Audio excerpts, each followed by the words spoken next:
We're live. Okay. You want me to start talking? Hi, everyone. You can tell them we'll get started. We're going to get started in a few minutes. Just waiting for folks to log in and do a little sound check real quick.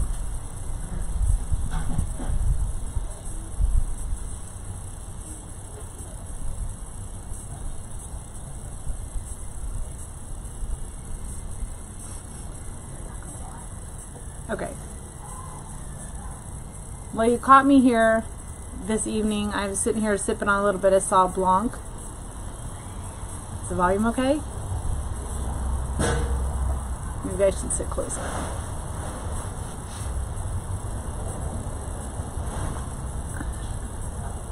Okay. Well, you caught me. I'm sitting here with a little bit of Sauv Blanc, a little bit what I call liquid sunshine. We've had some great weather here the last couple days. It's starting to get a little chilly now, but you caught me sitting in the backyard here enjoying a little bit of 2018 Rutherford Hills Sauv Blanc. So put that down and let's get started, shall we? Yeah, okay, here we go. So I'm Marisa Taylor. I'm the winemaker at Rutherford Hill Winery, and thank you for joining me today in my backyard for a little Wine Wednesday. We are a Chilado family winery owned. Let me start over. Rutherford Hill is owned by the fabulous Chilado family. They purchased the winery in 1996, and they have, since their purchase of the winery, they have invested in the building with fermenters, we have in vineyards, and we have solar, basket press. They are great with just everything that we need to make quality wine, and that is a huge kudos, and very fortunate as a winemaker to work for a family that believes in the product and giving back to the product to make the best that we can. So thank you, Chilados. I have been with the winery since 2004, and it's a privilege to work for the family and make these beautiful, fun wines that I get to share with you tonight. So for those of you joining us, we have a 5-week virtual tasting that's available for purchase at the winery at rutherfordhill.com online, or you can buy the wines individually as well. But this is the first of 5 weeks that we'll be tasting a wine each week, and also with a recommended food pairing as well. So that is what we're going to get started today. So this is super fun. It's really great to see all the family and friends virtually of Rutherford Hill. So thank you once again for joining me here today on April 15th. Okie doke. So also I wanted to just give kudos for those of you that have received the packs, the 5-week virtual packs. Thank you so much. And I'm also hearing that some folks have been purchasing for their friends, their family and friends, so they can open up a bottle of wine and enjoy this time together. So that's super fun, and I hope you enjoy this evening. For tonight's pairing, we have a margarita pizza, and we wanted to give a shout out to the local, our pizzeria here at Rosso, for providing me with a margarita pizza, because I ran out of time to make my own. So next time. I hope you have your pizza with you and your wine ready, and let's get started, shall we? So as I mentioned, we are going to be tasting tonight the Barrel Select. I'm going to give a little closer.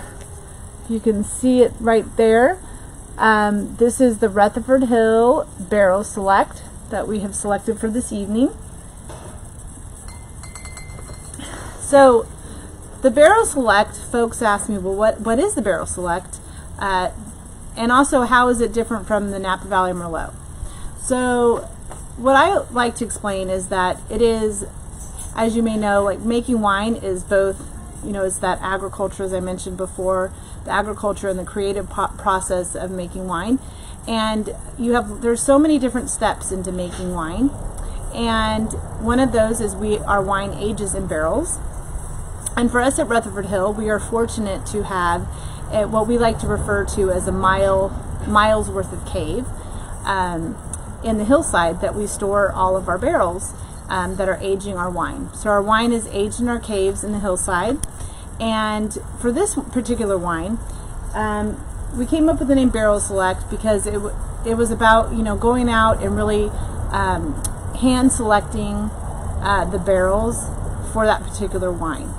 And we do that for all the wines, but this is a little special in the fact that it is a blend and it is not a varietal. Like, for the Merlot or any other wine that has the varietal on the label, is that the wine needs to be 75% of that varietal to have that name on the bottle.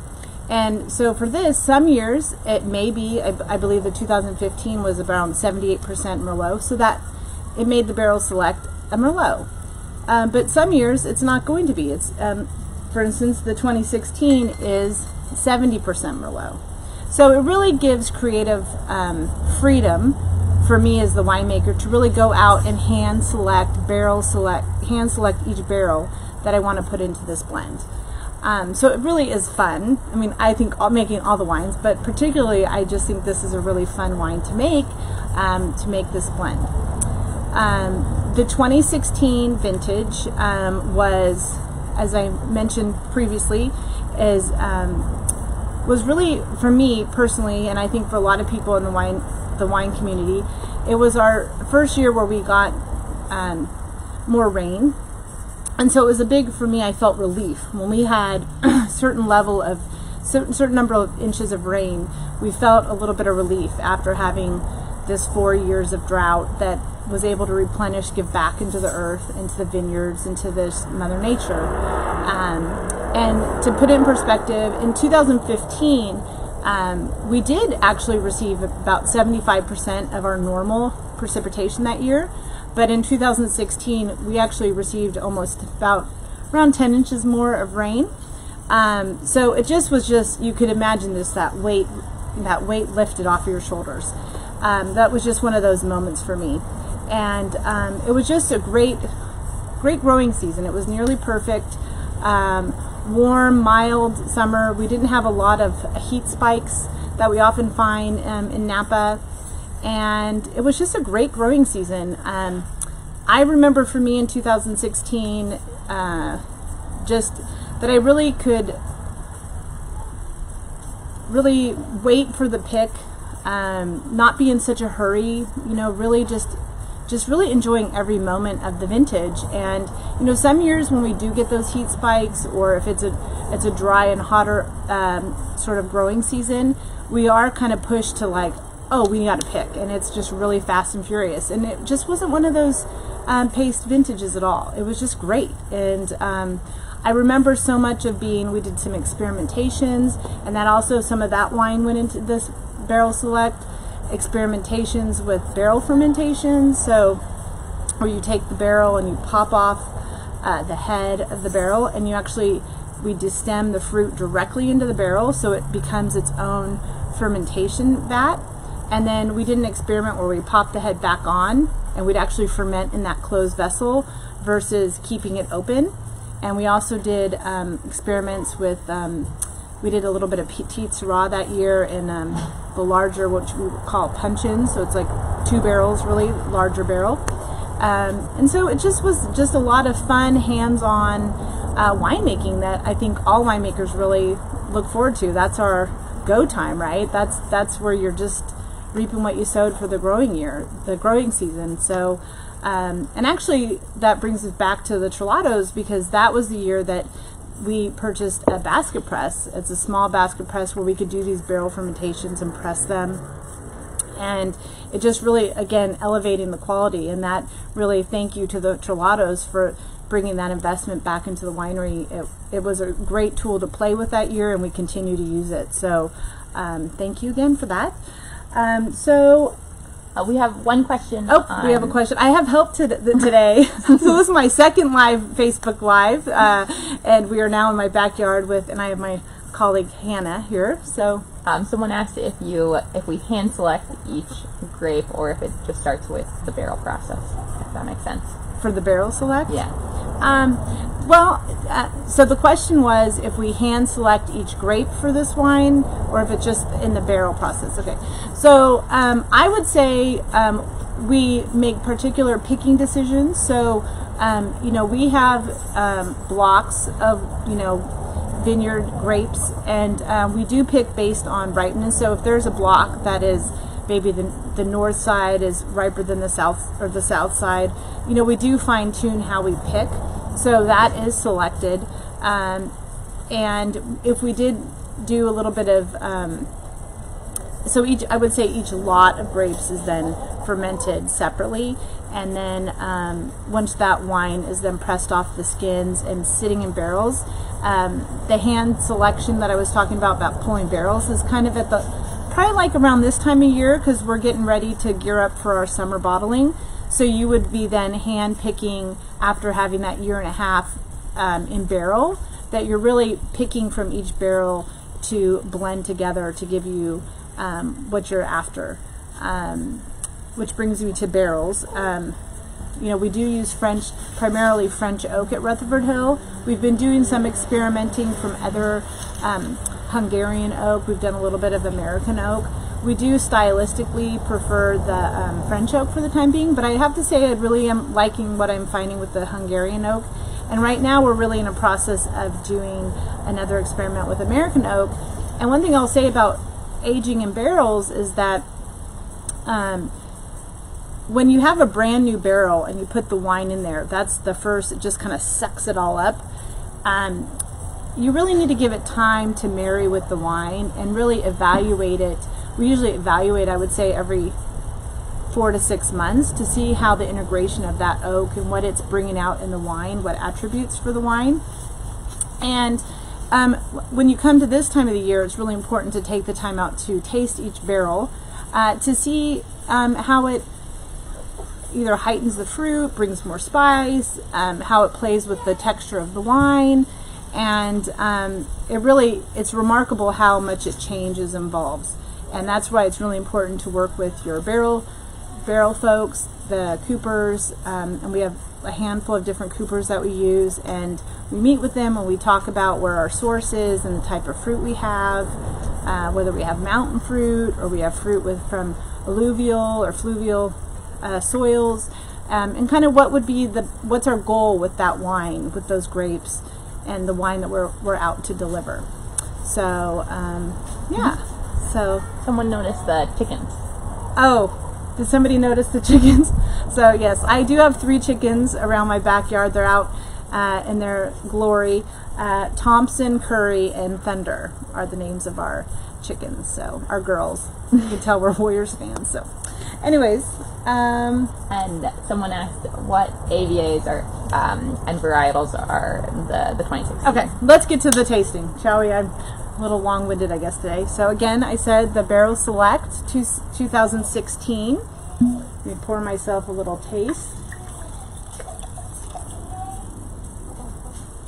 So the 2016 Barrel Select is 70% Merlot, 10% Cabernet Franc, and 10%, I guess, 10% each of Cab Franc, Malbec, and Petit Verdot.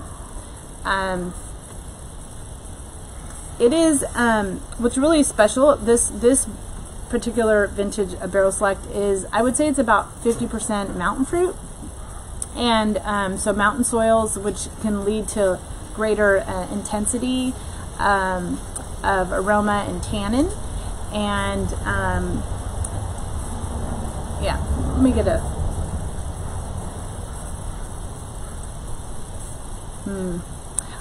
I find for myself personally that I feel like the 2016 wines have these great layers to them when you smell them. There's that nice, you get the fruit forward. Like for me, I get boysenberry. I don't know what you're getting.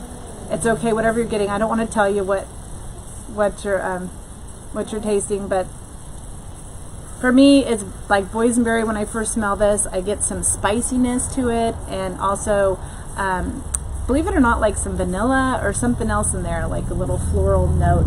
But it's just these nuances of aromas. And I think what's really fun about wine in general, and for this wine too, as you're enjoying your pizza or a course of having dinner, is how much that it evolves and changes throughout the evening or throughout the meal, and how much, you know, when you come back to it, if you have some left over for the next day, that you come back to it and see how it's changed or progressed. I think it's really fun.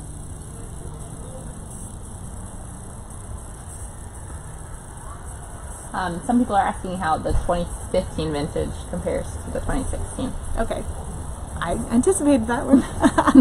So I will get to the question. They're asking, how does the 2015 compare to 2016? The 2016 is more mountain fruit than the 2015, and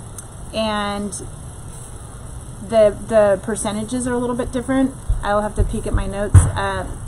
There's a little bit more Merlot in this 2015. I feel like the 2015, when I was tasting them side by side, I feel like the 2015, and I see this also just vintage wise too, is just there's more fruit. It's just more fruit. There's more cherry, maybe more plum. For me, when I try the 2015 side by side with the 2016, I think there's a different density of fruit with the 2016.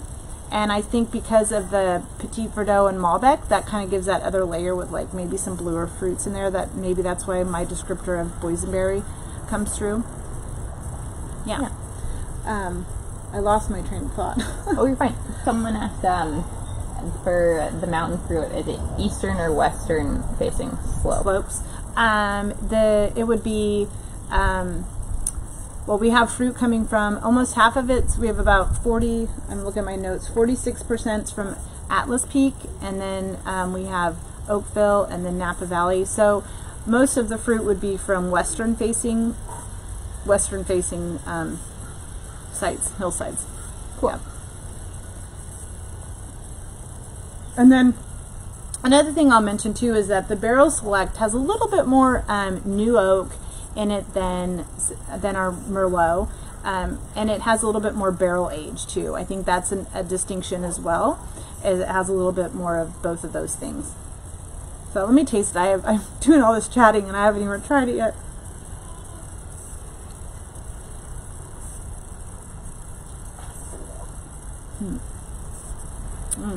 I mean, it tastes really nice. It's tasting really nice. For me, I also get a nice, it's got full body, but it also has this density to it, and nice mid palate and finish. Kind of layers across the entire tongue. So, do you recommend laying the bottle down, and if so, for how long? Okay, that's always a good question. The question, if you haven't heard, was, do I recommend laying the bottle down, and if so, for how long? I think it's a personal preference. I do feel like the wine is tasting really delicious right now, but I think that it would be great. I mean, I do probably drink wines earlier, so maybe within that 10-year time frame. But again, I think it's just a personal preference. But yeah, you could easily set this one down. I think it has a lot to show off as the wine ages and those nuances change. You mentioned, like, during harvest, some of the experiments that you guys were doing with barrel fermentations, etc. Are some of those experiments ever made available to the public in wines? Oh, that's a good one, huh? Well, I think you end up benefiting from the experimental fermentations that we do. For instance, that they end up being in glasses like this, where we incorporate them into the wines. And I would say yes. I think that some of those experiments are available. I think there'll be kind of some wines that are coming down the pipe, maybe from the wine club and in the retail room. There are some special ones that we are doing that are smaller volume that you can't find outside of the winery. Some barrel fermented cab, and also some reserve cab as well. And then I also remembered another question that I got a couple weeks ago. I made notes of questions that I hadn't answered, but one of them was, and I thought it was a perfect segue for today, is what is my go-to recipe to make at home with red blends? And I thought, well, today's perfect example. Pizza is one of the prime contenders here. When you have a 10-year-old at home, that is our go-to meal of choice on a Friday night.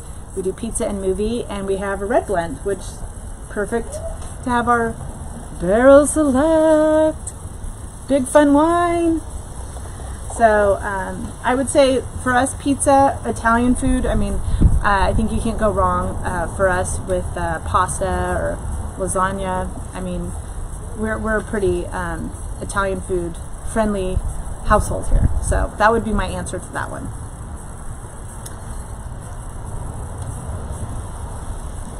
Do you want me to grab my other questions?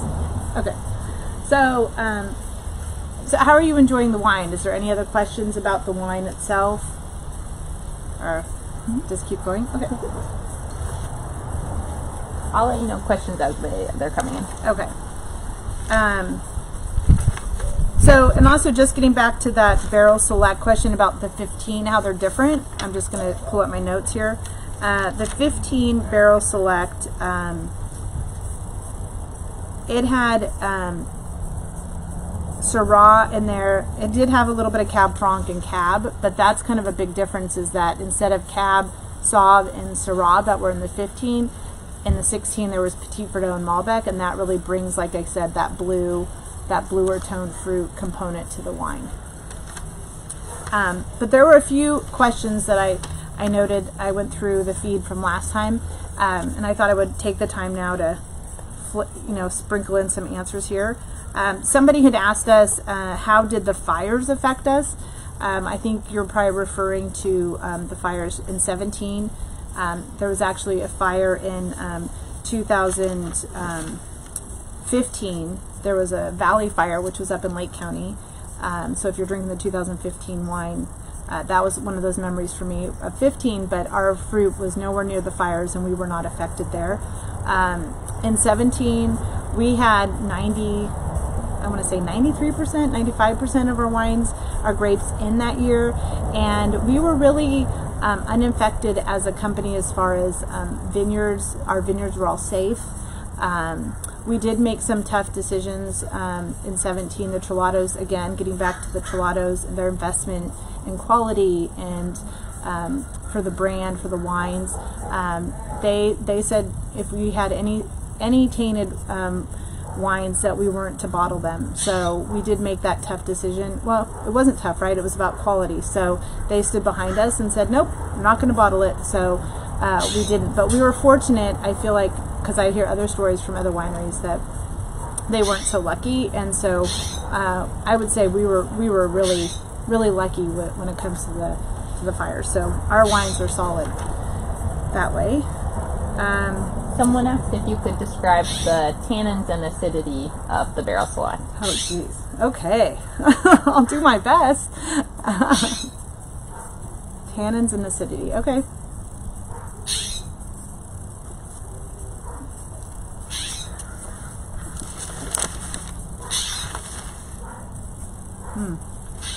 Well, I find personally, and again, I'm going to say this, that everybody has a different biology and we all have different saliva flow and all that stuff. Believe it or not, it changes your perception in your mouth when you taste things. That's why we all like different foods. Excuse my little bird up there, my neighbor bird. I hope you can hear me. For me, I find this wine, I think it has nice acidity. I feel like it's not too overpowering, and it's not, it's kind of bright, but it's not too bright. And it has, like, for me, the tannins are, I don't know if I would want to use velvety plush, maybe. It's just really supple. I would say supple is a good description for me for 2016 wines, but it's just really kind of like a cloud there on my tongue. And we had someone say that they were supposed to be visiting Rutherford Hill tomorrow, but they're tuning in from Seattle. Aww. I'm sorry we're going to miss you tomorrow, because that is one of the saddest things about all this, is not seeing all of you come to the winery and experience the wines in the place. So thank you. Cheers to you in Seattle. Thank you for tuning in, and I hope that when all this is over that you will make your way down to the winery. We welcome you. We can't wait to see you. What are some of the differences between the barrel types that you use, which I believe you spoke to a little bit at the beginning, but is there anything to add? So the thing about barrels, that's a whole nother can of worms, right? Barrels, we do use different barrels, different coopers, which I think, each cooper has their own style of, they'll age the wood, and they will toast it, or they will water bend. How they make the barrels can be slightly different, and it will give different. I kind of relate it to like when you're cooking in the kitchen. Like, you have one cooper that gets the wood and makes it this way, and another one here, and they just bring different spice components to the wine, or different textural components to the wine, and that's why it's important for us, is that as we develop our vineyards, or we're replanting, or maybe we're buying from our grower over here, is to really play with kind of which oak we feel like expresses the fruit the best way. So for me personally, I like the barrels to be complementary and to help elevate the grapes, and so that's what's important for me. Yeah. I just lost my train of thought a little bit, but yeah. Eric is asking you to tell us about your approach to blending. Okay. Hi, Eric. My approach to blending. Well, that is one of my favorite days. It's multiple days, and I think as winemakers, that is kind of one of our highlights of being a winemaker. My approach to blending is that we start off with, say, you have 85 different lots, or maybe you have selected, say, 100 barrels, right, that you're going to blend with, and you taste each one, and you kind of rank them in a way. I don't do them, exactly first to last, or because it's more about in groupings, as far as hey, I think this would be great in this program, or ooh, I love this component for the barrel select, or and you just kind of approach it that way, and you just go for it. And my approach is that it's not just a one-day process, that it takes several days, and sometimes over a course of weeks, because once we say for instance, for this wine, hey, I like this blend of 70, 10, 10, 10. Okay, but we're gonna maybe toy with it and go 70, 15, 10, we play with the percentages, but then if we say, nope, this is the blend, and then we let it sit in the bottle, and then we'll come back with it. It's like you take it home to have it home with your food. That was a lesson that I learned. I'd always intuitively felt that way, but then also when working with Doug Fletcher, it's just like, and just hearing also from the Chelados once again, it's just, and I believe this too, wine is food. So you want to enjoy the wine with the food. So you want to see how it tastes once you're outside of the environment of the winery, which we're in a different mindset there, is to take it home and enjoy it at home and see, do you love it as much as you did when you got home, or better? So it's great to see how it pairs with the wine. So I don't know if I answered your question, but it's just more of that kind of fine tuning with blending, is that you start, like for instance, if I was making a Merlot, I kind of have, to be honest, from the course of the whole growing season, when you're in the vineyard, you have a sense of where those grapes are going to go, and it's about then making those decisions as a winemaker. That's the creative flair of it, right? Is that you're able to pull the different barrels in and give it those different nuances, and then to really pull it in and just go, yeah, I want it to be this, and then I'm going to bring some of this and this, and you play with it. Sometimes you'll go back and forth. Believe it or not, sometimes 1% can make a huge difference depending on what the varietal is. So it's just kind of a checks and balances, and coming back to it a week later for me personally. And who's tasting alongside you during the process? Is it just you, or? It depends on what we're doing. We definitely have a team, and it changes. And I know John Trelato comes out, and we blend the episode with Brian Parker, and taste through all the lots. Tony's been out there as well, Tony Trelato, to taste through all the lots. But it just really depends, and it definitely is a team. We're always bouncing ideas off of each other. So I'll taste and show things to Brian Leaf, who's our enologist, and there's been other folks in these years that, yeah, we're a team. Even as like the Trelato Wine Group, we get together and taste and show off or get feedback of, and Yeah, it's great. So, for instance, we do that after we did it a couple months ago, where we did before this COVID hit, where we do vineyard samples. We do before we start pruning. So we do what we call pruning weight samples and tastings, pruning weight tastings. And so we will pull from all the different blocks and sit down and taste each other's wines. So that's really great because you learn so much from tasting other people's wines as well and learning about the vineyards. So. There's a question about sustainability in the winery. Yes, sustainability. Yes. Are we a sustainable winery? Yes. We are a sustainable winery. We are actually what we call a Napa certified green winery, and we also land. If you know the chickens are over there, land. So we're both land and winery certified, which means it's a sustainability as far as basically from the land to the bottle and all that goes in between, which is like the people, being sustainable as a company with the staff, giving back to the community. We have solar, just all of that sort of thing. Yes, and it's a very rigorous process to be certified, and we are actually one of, I believe it's 40 wineries in Napa Valley that are both certified as a winery and as land. So it's very exciting.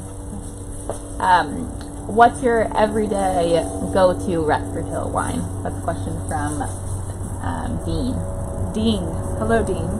My go-to. I don't have one. Anything Rutherford Hill. I feel like it depends on my mood. I mean, and my mood and the season, and like today it was like so sunny, and yesterday was like, oh, is it really only April 14th that just you wanted to be outside? And like I really truly mean like the Sauv Blanc was like liquid sunshine. It just brought joy. Like I needed some of that. I may have picked a rosé on a sunny day. My go-to, it's tricky. I know that's a cop-out. I love the Barrel Select. I think the one we're drinking tonight is a great go-to for sure. And the Merlots, I don't know. I don't have one. I know sorry. Anything that says Rutherford Hill. Someone said they're not as familiar with Cab Franc and asked you to speak to some of those qualities and how it fits into blends that you make. And okay. So Cabernet Franc is one of the Bordeaux varieties, and it can bring, often I hear that like a floral, some people use the term violet. I don't use that term as much, but it does. Sometimes, but it's just like a floral component, and it has some nice tannin, but it's a nice balance with the other Bordeaux varieties. And sometimes if it's grown in an area that's cooler, you might get more of like the herb de Provence or something, little savory herb component as well to the blend. So it really is nice in contributing like something that layers into the flavors and the aromas and mouthfeel. This is our last question. Okay. Someone asked for you to talk about what the Sauv Blanc is tasting like. Since it looks so good. Okay. So sidebarring from our Barrel Select to Sauv Blanc, the question was to talk about how the Sauv Blanc is tasting. So I happen to have a 2018 St. Helena Sauv Blanc, and it's smelling really delicious. I haven't had it in a while, so it's got a lot of citrus, and there's like a little hint of like there's minerality to it, and it's just really refreshing, crisp and just clean and delicious. So it's great for these spring days. So pick yourself up some of that. Okay, so anyway, thank you so much to all of you for joining me today here in my backyard with my chickens, and it's just really a pleasure and an honor to spend this time with you. And I just wanted to say that even though we may all be alone, that we all are in this together, and so we're all here, so please don't ever feel alone. So thank you so much, and stay well and be well. Cheers.